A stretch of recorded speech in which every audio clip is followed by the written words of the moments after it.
बे समाव आङो आर'नाइ रादाबनिफ्राय नुजाफैनो हानाय नोंथांनिसिम आं साबायखर बावनायखौ दोनबाय आरो बेजोंनो आङो दिनै मिथिहोनो लुबैयो जोङो ख्रिस्ट'खौ नाजावनानै गोबाव सम जाबोबाय 100 बोसोरनिबो बारा जोङो ख्रिस्टियान धोरोमखौ जोङो फालिबोनानै दासिमहालागै जों फालिगासिनो दङ आरो जोङो ख्रिस्टान धोरोमखौ मोननायजों लोगोसे जोङो 1922 मायथाइयाव नैबे मथामबिल मिशन NLC मण्डलीखौ जों गायसनजेनदों आरो दिनै जोङो फैयै फैयै नैबे 2022 मायथाइखौ जों मोननायजों लोगोसे मोनसे जोङो रंजानाय फोरबो जों फालिनो थाखाय थाम-थिम लादों जे जोङो दिनैनिफ्राय थांनाय 1922 मायथाइनिफ्राय लानानै नैबे 2022 मायथाइखौ मोननायजों लोगोसे जोङो मोनसे इसोरनि बोर होननानै जोङो मोनसे रंजानाय फोरबो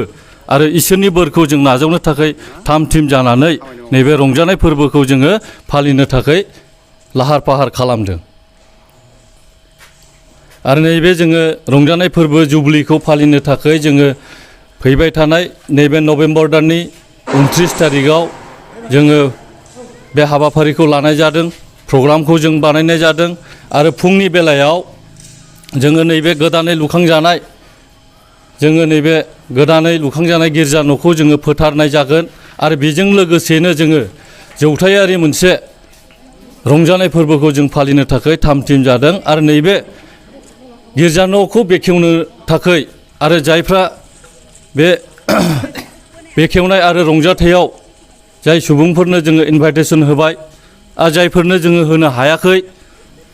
बिथांमोननिसिम जोङो मोनसे खावलायनाय अननानै नोंथांमोना जाहाथे बे दिनखालि जोंजों हेफाजाब खालामनानै जोंनि रंजानायाव बाहागो लाफैफायो आं बेखौ दिनै नोंथांमोननि नैबे रादाबनि द्वारै फोरमायनाय जाबाय आरो बयखौबो आं खावलायनाय थाबाय दिनैहाय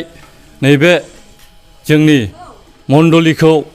लुखांनायाव माखासे सोद्रोमाफ्राबो जोंनो गोबां अनसुंथाइ होदों बिथांमोनखौबो जोङो नोंथांमोननि नैबे चेनेलनि द्वारैनो जोङो बिथांमोनखौबो रोजा रोजा साबायखर बावनाय थाबाय आरो नैबे